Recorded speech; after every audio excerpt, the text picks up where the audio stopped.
నుంచి మంచిగా సెలెక్షన్ చేసుకోవాలని కోరుకుంటూ మీ అందరికీ శుభాకాంక్షలు. అందరినీ మేడారం సమ్మక్క సారలమ్మకు రండని విజ్ఞప్తి చేస్తున్నా. ఇదే నా ఆహ్వానం. అక్కడ ఆడబిడ్డనే, ఇక్కడ ఇన్ఛార్జి కూడా మీ అందరికి ఆడబిడ్డనే. మన 4 జిల్లాల నుంచి పెద్ద ఎత్తున వస్తారు. ఎప్పుడు జాతర అయినా కూడా తీసుకొచ్చి ఈ యొక్క జిల్లాను, ఈ యొక్క నియోజకవర్గాన్ని, ఈ యొక్క ఆర్మూరు పట్టణాన్ని అభివృద్ధి చేసుకుందాం. మాకు కొద్దిగా మేడారం బిజీ, మొన్నటిదాకా సర్పంచ్లో బిజీ, వీటితోటి ఎక్కువ నేను రాలేకపోయినా. కానీ మేడారం ఇప్పుడు ఈ ఎలక్షన్ కోసం ఉత్తమ్ కుమార్ రెడ్డి గారిని ఇన్ఛార్జ్ చేయడం జరిగింది. వారు కూడా ఈరోజు మీటింగ్ పెట్టిన హైదరాబాద్ లో. మరి ముఖ్యులు వెళ్ళి ఒక్కొక్క కౌన్సిలర్ నుంచి, అంటే ఒక్కొక్క వార్డు నుంచి 3 పేర్లు కూడా అడుగుతున్నారు. కాబట్టి అవి తీసుకొని వెళ్ళండి దయచేసి. స్టేజ్ మీద ఉన్న నాయకులు కానీ, కింద ఉన్న నాయకులు కానీ రాజకీయంలో అంటే ముందుకు రాగలుగుతాం. కాబట్టి గెలిచిన సర్పంచులు కూడా మరి గెలవగానే మనకు ఏ కార్యకర్త అవసరం లేదు, ఏ లీడర్ అవసరం లేదు అనేది రావద్దు. అందరినీ సమన్వయం చేసుకోవాలి. అట్లనే మున్సిపల్ కౌన్సిలర్స్ కూడా మాజీలు కానీ రేపు రాబోయే రకంగా ముందు పడాలి. అంతేగాని గెలిస్తేంది ఓడితేంది అనేది మనం అట్లా ఆలోచించేది. ఇది మన ఇల్లు, మన కుటుంబం. మన పార్టీ అంటే మన ఇల్లు, మన సభ్యులు అంటే మన కుటుంబం.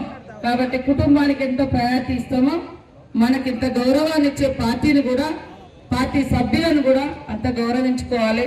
కాబట్టి గెలిచిన సర్పంచ్ను కూడా మేము గెలిచినాం, మనం సర్వేలు చేయించుకొని నిలబడితే మీరు గెలిచినందుకు మీకు గౌరవం దక్కుతుంది, మన పార్టీకి గౌరవం దక్కుతుంది.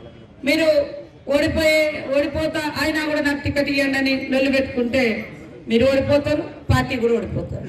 కాబట్టి అప్పుడు ఓడిపోయి మళ్ళీ ఇంకేదైనా పదవి అడిగినా కూడా కష్టమవుతుంది. కాబట్టి మరి ఇక్కడ కూడా వినయ్ రెడ్డి గారు, మరి ఇక్కడ ఉన్న నాయకులు అందరూ సమన్వయం చేసుకొని ఈ గ్రూపు ఆ గ్రూపు లేదు, ప్రజల అభిమానం ఉన్న నాయకులను సెలెక్షన్ చేయండి. ప్రజల మధ్య ఉండే నాయకులను సెలెక్షన్ చేయండి రిజర్వేషన్ల ఆధారంగా.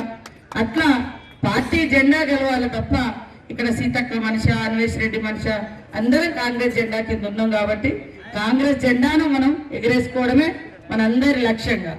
ఇవాళ నేను ఓడిపోయే కార్యకర్తలను సమన్వయం చేసుకుంటూ లీడర్లందరూ పబ్లిక్ దగ్గరికి వెళ్ళి కాంగ్రెస్ ప్రభుత్వం అనుసరించే సంక్షేమ పథకాల గురించి వివరించండి. కాంగ్రెస్ ప్రభుత్వమే గ్రామాలైనా పట్టణాలైనా అభివృద్ధి చేయడానికి, మరి ఎప్పుడు కూడా ప్రజా సంక్షేమాన్ని కొనసాగించడానికి ముందుంటుందని కూడా ఈ సందర్భంగా తెలియజేస్తా ఉన్నాను.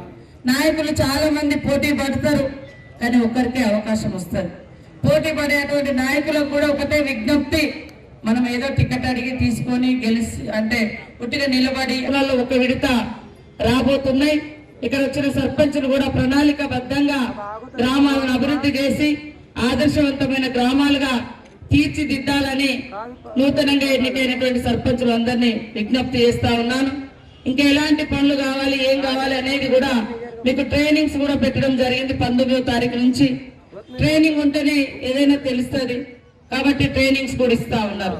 గ్రామ పంచాయతీలను గెలిపించినటువంటి స్ఫూర్తితో, గెలిచిన స్ఫూర్తితో మరి పట్టణాలలో కూడా అత్యధికంగా మరి కాంగ్రెస్ పార్టీ మొన్నటిసారి చూస్తే 80 నుంచి 85% ఈ జిల్లాలో మరి కాంగ్రెస్ గెలిచింది ఉమ్మడి జిల్లాలో. కాబట్టి మొత్తం ఓవరాల్ గా మనం లెక్కేసినప్పుడు 85% కూడా ఒక్కొక్క నియోజకవర్గంలో అభినందనలు చెప్పి మీ అందరికి చెప్పమని కూడా చెప్పడం జరిగింది. ఆ మధ్య కాలంలో మంత్రుల యొక్క రివ్యూ జరిగినప్పుడు వాస్తవానికి నాకు కంగ్రాచులేషన్ చెప్పింది. కానీ మీరు ఎక్కడో అక్కడ కష్టపడి మీరు గెలిపించుకోవడం జరిగింది. మీకు మరి ముఖ్యమంత్రి గారి తరఫున నేను ప్రత్యేకంగా అభినందనలు, ధన్యవాదాలు తెలియజేస్తా ఉన్నాను. పంచాయతీరాజ్ శాఖ మంత్రిగా తప్పకుండా మరి మొన్ననే 237 కోట్ల రూపాయలను కోరుకుంటూ అందరికీ ధన్యవాదాలు, శుభాకాంక్షలు.